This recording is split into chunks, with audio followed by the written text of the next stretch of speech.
ललकार पाकिस्तान के ऐसे कमांडो की दास्तान जो लड़ाई झगड़े को पसंद नहीं करता था। सियासत ने, हालात ने और पुलिस ने उससे उसका प्यार छीन लिया। वो आदमी बेजार हो गया। फिर एक दोस्त ने उसकी ज़िंदगी बदल दी। वो दिन ब दिन फुलादी जिस्म और इरादों का मालिक बनकर अपने और मुल्क दुश्मनों पर टूट पड़ा। दास्तान की तरफ चलने से पहले चैनल को सब्सक्राइब करें, लाइक करें और शेयर करके अपनी मोहब्बत का सबूत दें। शुक्रिया। ललकार किस्त नंबर 42 उसके लहजे में कुछ ऐसी बात थी कि मेरी बेकरारी अचानक गुम हो गई, जैसे किसी भड़कती हुई आग पर बहुत सारा ठंडा पानी फेंक दिया गया हो। मैंने सवालिया नज़रों से उसकी तरफ देखा। वो मेरे कहने से कुछ पहले ही बोला, बस ये सब कुछ मुझ पर छोड़ दो, मैं जानूं और मेरा काम। और पता नहीं क्या हुआ, मैं वाकई एकदम पुरसुकून हो गया। चलो उठो, अब खाना खाओ। हो सकता है कि अभी थोड़ी देर में मेरे लिए बुलावा आ जाए। कहाँ से? कहीं से भी आ सकता है यार, उसने कहा और मुझे उठाकर दस्तरखान तक ले गया। हम बंधे हुए हाथों के साथ लुकमे लेने लगे। ये मेरी जिंदगी का एक अजीब तजर्बा था। लुकमा एक हाथ से लिया जाता है, लेकिन जब हाथ बंधे हों तो खाली हाथ को भी नीचे ऊपर हरकत देना पड़ती है। किसी से हाथ मिलाना हो, कहीं खुजली करनी हो, कुछ लिखना हो, तो वो भी खाली हाथ बड़ी बेचारगी के साथ हरकत करता है, जैसे वो कोई ऐसा बच्चा हो जो पैदाइशी तौर पर अपने भाई बहन से जुड़ा हुआ हो। खाने के दौरान में ही मेरे एक सवाल के जवाब में इमरान ने सरगोशी में बताया कि रेलवे स्टेशन पर मैडम के बंदों के हत्थे चढ़ते ही मैंने अपना मोबाइल कचरे के एक डब्बे में फेंक दिया था। यह काम बड़ी सफाई से इस वक्त हुआ जब मैडम के बंदे इससे खींचातानी कर रहे थे। इमरान के पास मोबाइल की गैर मौजूदगी ने कादर और कमल वगैरह को ज़्यादा महफूज कर दिया था। इस दौरान में लंबी नाक और तीखे नकूश वाला एक आर्टिस्ट टाइप शख्स अंदर दाखिल हुआ। उसने सफेद लट्ठे की खड़कती शलवार कमीज पहन रखी थी। वो खिड़की के करीब आकर गार्ड से बोला, मुजाहिद अली, खोलो इसे, मैडम ने बुलाया है। लंबी नाक वाले का इशारा इमरान की तरफ था। तुम्हें कहा था ना बुलावा आएगा, इमरान ने सरगोशी से उठकर खड़े होते हुए कहा। कोई मसला तो नहीं होगा? मैं कहे बगैर न रह सका। मसला होगा तो मैं सरतापा जल जाऊंगा, तुम बेफिक्र रहो, उसने कहा और नवार्क के साथ बाहर चला गया। दो गार्ड भी उसके अकब में गए। मैं अपनी जगह बैठा रहा। मुख्तलिफ अंदेशे बेपनाह रफ्तार से मेरे जहन में आते और चले जाते। दो हेकल उनके कुत्ते की आवाज़ पोर्च की तरफ से उभरी और फिर खामोशी छा गई। मैं इकबाल सलीम को देखना चाहता था, मगर दोनों मेरी नज़र से दूर थे। इमरान की वापसी करीबन 1 घंटे बाद हुई। वो बिल्कुल इशाशबाश था। एक गार्ड के साथ गप्पे लगाता हुआ वापस आ रहा था। उसकी उड़ती सी आवाज़ मेरे कानों में पड़ी। मेरी बात को मजाक न समझना, आसिया वाकई मेरी मंगेतर की हम शक्ल है। मेरे सारे जख्म हरे हो गए। शेर फतह नहीं जी, फतह शेर, गार्ड ने अपने नाम की तस्दीक की। शेर आगे हो या पीछे, शेर ही रहता है यार, इमरान ने कहा, बल्कि पीछे ज़्यादा खतरनाक होता है। अब मैंने गौर से किया तो इमरान के हाथों में हैंडकेफ भी नजर नहीं आ रहे थे। गार्ड ने मेरे कमरे को अनलॉक किया और बड़ी इज्जत से मुझे बाहर आने के लिए कहा। फिर मेरे हैंडकेफ भी एक लंबी चाबी के जरिए खोल दिए गए। उसके बाद इकबाल की बारी आई। उसे कमरे से निकाला गया। उसके हाथ भी पहले ही आज़ाद थे। बहरहाल टांगों की तकलीफ के सबब वो बड़ी मुश्किल से चल पा रहा था। मैंने उसका जायज़ा लिया। मुझे डर था कि उसके साथ मारपीट न की गई हो, मगर ऐसे कोई आसार नहीं थे। अब एक राहदारी में लाया गया। मैं साफ देख रहा था कि गार्ड का रवैया बदल चुका था। इनकी राइफलें इजी मोड में कंधों से छूट रही थी। कहाँ ले जा रहे हैं? मैंने मध्यम आवाज़ में इमरान से कहा। इस वक्त बिस्तर से अच्छी जगह और क्या हो सकती है? बोल बोल कर मेरी तो टांगें दुखने लगी। टांगे? हाँ जिगर, ये मैन्युफैक्चर फॉल्ट है। बोलने से टांगें दुखती हैं, ज़्यादा चलो तो जुबान का मसल पुल हो जाता है। उसने बेपर की उड़ाई में समझ गया कि उसे खुद भी ठीक से पता नहीं कि हम कहाँ जा रहे हैं। कुछ ही देर बाद हम एक छोटी सी इमारत में दाखिल हो रहे थे जो दोनों लाल कोठियों के संगम में वाक़या थी। ये यहाँ की अनेक्सी थी, जिसे चारों तरफ से कचनार और नीम के दरख्तों ने घेरा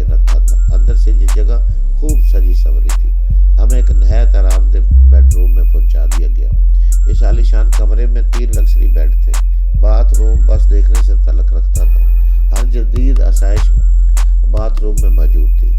جب ہم یہاں داخل ہو رہے تھے تو ہم نے ایک ساتھ والے کمرے سے ایک ملازم کو کچھ سامان وغیرہ نکالتے دیکھا۔ جلدی اندازہ ہو گیا کہ یہ انچارج گارڈ شیرے کا سامان ہے۔ ہمارے یہاں پہنچنے سے پہلے وہ یہاں رہائش رکھے ہوئے تھا، اب اسے یہاں سے شفٹ کیا جا رہا ہے۔ جلدی ہمیں شیرہ بھی نظر آ گیا۔ عمران کی دھواں دھار ضربوں کی وجہ سے اس کا چہرہ مترم تھا۔ وہ اپنا بیگ اٹھائے ہوئے باہر آ رہا تھا۔ اس نے عجیب زہریلی نظروں سے ہمیں گھورا اور خاموشی سے باہر چلا گیا۔ جلدی دو خوبرو ملازمائیں ہماری خدمت کے لیے حاضر ہوگی۔ ان کی عمریں 20-22 سال کے درمیان ہوگی۔ ان کے مسکراہٹوں سے اندازہ ہوتا تھا کہ اگر ہم چاہیں تو وہ ہر قسم کی خدمت کے لیے تیار ہے۔ وہ دونوں شلوار قمیض میں تھی، سویٹرز بغیر آستین کے تھے اور قمیض آدھی آستین کی تھی۔ ان کی سڈول باہیں اور سراہی دار گردنیں دعوت نظارہ دے رہی تھی۔ انہوں نے ایک وسیع وارڈروب کھولی اور تقریباً 2 درجن مردانہ لباس، سویٹر، کوٹ وغیرہ ہینگر پر لٹکا دیے۔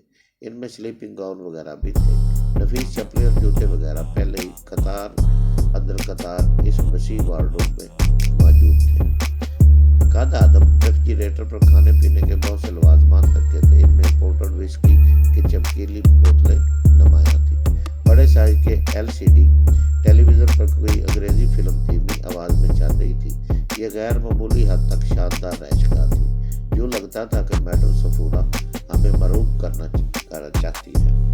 کوئی خدمت سار ایک لڑکی نے مسکراتے ہوئے معنی خیز لہجے میں پوچھا۔ نو تھینک یو، فی الحال ہم آرام کرنا چاہتے ہیں۔ لیکن یار، آرام کرنے کے لیے تھکنا ضروری ہوتا ہے، اقبال نے بھی معنی خیز لہجے میں کہا۔ ابھی تو تم اپنی ٹانگوں کو سنبھالو، عمران نے سرزنش کی۔ چلو پھر تھوڑا سا مساج ہی کرا دو، ہمیں کچھ تو فائدہ ہو ان میں مہمانوں کا۔ عمران نے ایک لڑکی کو مساج کے لیے کہا تو وہ پہلے سے اشارے کی منتظر تھی۔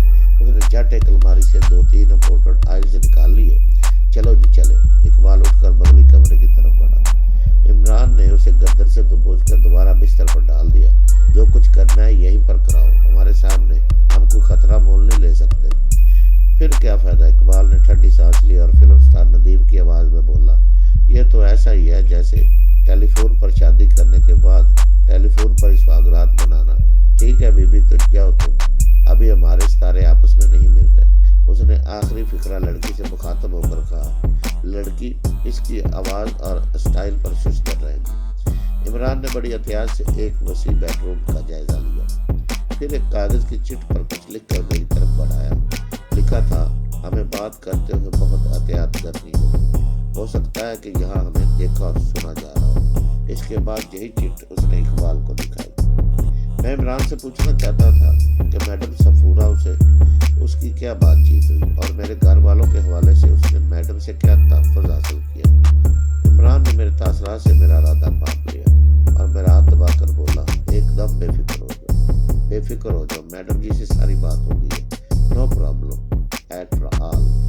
اس رات بہت تھوڑی دیر کے لیے میں سویا۔ دوسری طرف عمران اور اقبال بے فکری سے پڑے رہے، وہ جیسے اپنے ہی گھر میں سو رہے تھے۔ عجب مزاج تھے۔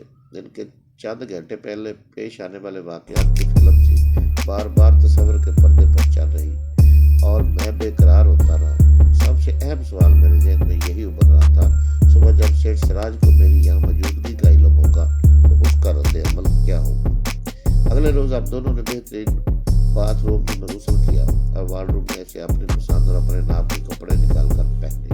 اقبال اپنی زخمی ٹانگوں کی وجہ سے ان سہولتوں سے محروم رہا۔ ابھی ہم پر تیش ناشتے سے فارغ ہی ہوئے تھے کہ سیٹھ سراج، شیرہ اور ایک دراز کا شخص اپنی طرف آتے دکھائی دیے۔ جیسا کہ بعد میں معلوم ہوا، دراز کا شخص سیٹھ سراج کا ساتھی عارف خان تھا۔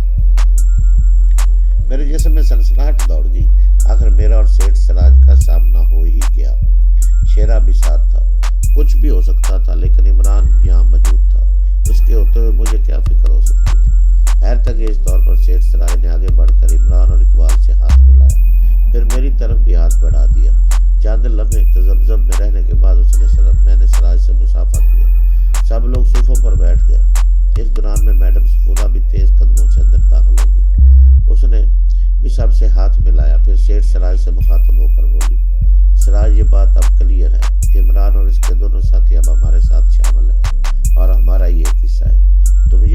जानते हो कि मुझे अपने ही साथियों का एक दूसरे से इख्तलाफ रखना बिल्कुल पसंद नहीं। मैं चाहती हूँ कि इससे पहले जो कुछ हो चुका है आप सब कुछ भूल जाए और एक नए तल्लक की शुरुआत करें। ठीक है, जैसे आपकी मर्जी मैडम, लेकिन नहीं सिराज, ये लफ्ज़ लेकिन मुझे जहर लगता है। जो कुछ मैंने तुमसे कह दिया है इसमें लेकिन की कोई गुंजाइश नहीं। ठीक है मैडम, सेठ ने मध्यम लहजे में कहा। तुम्हारे सामने और कैसे बोला? तुमने भी सुन लिया है शेरे? हाँ जी मैडम। चलो उठो, एक दूसरे के गले मिलो। सब ने एक दूसरे को गले लगाया। कुछ कहा नहीं जा सकता था कि ऐसा क्या होगा, लेकिन रस्मी तौर पर तो कशीदगी कम होती नजर आती थी। शेर सिराज जब मुझसे गले मिलकर पीछे हटा तो एक लम्हे के लिए इसकी छोटी छोटी आंखों ने से मेरी आंखें मिली। एक बार फिर वही चिंगारी इसकी निगाहों में नजर आई जो मैंने पहले भी देखी थी और जिसकी दीद ने मेरे दिल में अथाह खौफ पैदा किया था। क्या यह चिंगारी वाकई दोबारा नजर आई थी या बस मेरा वहम था? कुछ ही देर बाद शेर सिराज, शेरा और आरफ खान वापस चले गए। शेर सिराज का लईब शईब डोलता हुआ जिस्म मेरी निगाहों से ओझल हुआ तो मुझे एक गुनागू इत्मीनान महसूस हुआ। सुलह भाई की इस कार्रवाई से इमरान भी कुछ ज्यादा मुतमिन नहीं दिखाई देता था और इसकी वजह अय्यान थी। छोटी मैडम नादिया इस कार्रवाई में शरीक नहीं हुई थी। ऐन मुमकिन था कि मैडम सफूरा ने उसे बुलाया हो, लेकिन वो किसी बहाने से करनी कतरा गई हो। वो हर लिहाज से मनमौजी और मनमानी करने वाली दिखाई देती थी। यूँ लगता था कि उसे हैंडल करने में मैडम सफूरा को भी दुश्वारी महसूस होती है। कल रात मैंने नादिया के चेहरे पर अजीब तासरात देखे थे। मैडम सफूरा की मदाखलत के बाद नादिया इमरान को ऐसी नज़रों से घूरती रही थी जिनमें हिरस के साथ साथ एक तरह की गहरी मायूसी भी शामिल थी, जैसे कोई भूखा शिकारी अपने हाथ से निकलने वाले अजीज और लजीज शिकार को देखता है। रात को इमरान ने मज़ाहिया लहजे में मुझसे कहा, मैडम सफूरा करीब इसकी मरीदनी बनने वाली है, और लगता था वो ठीक ही कह रहा था। वो इसकी गर्विदा नजर आने लगी और ये सब बहुत कुछ थोड़े ही वक्त में हुआ था। हम टैक्सी के लान में आ बैठे। ये बड़ी सरसब्ज़ जगह थी। उसे चारों तरफ से गार्डना की 7-8 फुट ऊंची बाड़ ने घेर रखा था। ज़ाहिर है यहाँ किसी किस्म के डक्टाफोन या रिकॉर्डिंग डिवाइसिंग का मौजूदगी का इम्कान नहीं था। मैंने इमरान से पूछा कि मेरे घर वालों के बारे में मैडम ने क्या कहा है। मैडम ने हर तरह की तसल्ली बल्कि गारंटी दी है कि सेठ सिराज वगैरह की तरफ से तुम्हारी फैमिली को किसी किस्म का कोई खतरा दरपेश नहीं होगा। मैडम ने सेठ सिराज और आरफ खान वगैरह से सारी बात कर ली है। इसके बावजूद मजीद एहतियात के तौर पर इन्हें कुछ रोज़ के लिए एक दूसरी जगह मुंतकिल कर दिया है। कहाँ? डिफेंस की एक कोठी में। ये मेरे एक दोस्त की मलकियत है। मैडम और उसके साथियों को इसके बारे में कुछ पता नहीं। यहाँ 2 गार्ड भी मौजूद रहते हैं। आने जाने के लिए एक गाड़ी भी है। ये सब क्या हो रहा है? मेरी समझ में कुछ नहीं आ रहा। यहाँ हमारे अजीज रिश्तेदार जानने वाले हैं, वो क्या सोचेंगे कि हम अचानक नासिर भाई की तरह घर छोड़कर क्यों चले गए? अचानक नहीं गए यार, सब कुछ तरीके से हुआ। मैंने कल फ़ोन पर तुम्हारी वालदा से काफ़ी देर बात की थी। मैंने इन्हें समझा दिया कि हिफाजत की घर से इन्हें चंद दिन से दूर रहना होगा। इस दौरान में तुम्हारे सारे घर का रंगो रोगन होगा और मुरब्बे वगैरह होगी। कम अज़ कम 1-1.5 महीना तो लग ही जाएगा इन कामों पर। यह घर से बाहर रहने की एक माकूल वजह होगी। और वैसे भी यार, अनकरीब सरवत बीबी के साथ तुम्हारी शादी होने वाली है। घर का हुलिया तो ठीक करना ही है ना? उसने आंख मारी। मैं मजाक के मूड में नहीं हूँ। मेरे ख्याल में तुम्हें भी इस मामले को संजीदगी से लेना चाहिए। यार इसमें गैर संजीदगी वाली कौन सी बात है? तुम्हारी शादी होनी है, सरवत से होनी है, अनकरीब होनी है, और मैंने गुआहों के खाने में अपना नाम लिखवाना है। यह मत समझो कि मैं भूल गया हूँ। हर घड़ी तुम्हारे माथे पर सजने वाले शेरे का ख्याल मेरे ज़हन में रहता है। मैंने उसकी इस बात को यकसर नज़रअंदाज करते हुए कहा, मुझे लगता है कि मेरी और मेरे घर वालों की जमी जमाई ज़िंदगी तहस नहस हो रही है। अगर तुम्हारे कहने के मुताबिक वो लोग वाकई डिफेंस चले गए हैं तो फिर भी उन्होंने रहना तो यही लाहौर में है ना। मेरी बहन फरा को कल जाना होता है, आतिफ को भी जाना होता है। तो क्या घर में छुप कर बैठे रहेंगे और पढ़ाई का हर्ज करेंगे? तुम्हारी इतला के लिए अर्ज है, आतिफ के इम्तिहान हो चुके हैं। वो आजकल फारग है। सिस्टर फरा की क्लास भी आजकल हफ्ते में बस 1-2 रोज़ होती है। अगर उसे जाना भी हुआ तो वो गाड़ी में पूरी हिफाजत के साथ जाएगी। तुम्हें बताया है ना, ये सारी मेरी दर्द सरी है। बाकी वालदा और घर वाले पूरे मुतमिन हैं मैं अभी थोड़ी देर में इनसे फ़ोन पर तुम्हारी बात भी करवा देता हूँ। अभी हमारी बात ही जारी थी कि मैडम सफूरा फिर बात होगी। उसके साथ वही काल वाला गंजा डॉक्टर था। मैडम सफूरा ने अपनी निगरानी में इकबाल की जख्मी टांगें चेक करवाई। गंजे डॉक्टर ने मोबाइल फ़ोन पर किसी 2 तरह सीनियर डॉक्टर से मशवरा भी किया। उसने अपने जदीद मोबाइल के साथ इकबाल की जख्मी टांगों की कलर तस्वीरें ली और इन्हें सीनियर डॉक्टर को एमएमएस किया। सीनियर डॉक्टर ने फ़ोन पर इकबाल से बात की और दुआएं तजवीज़ की।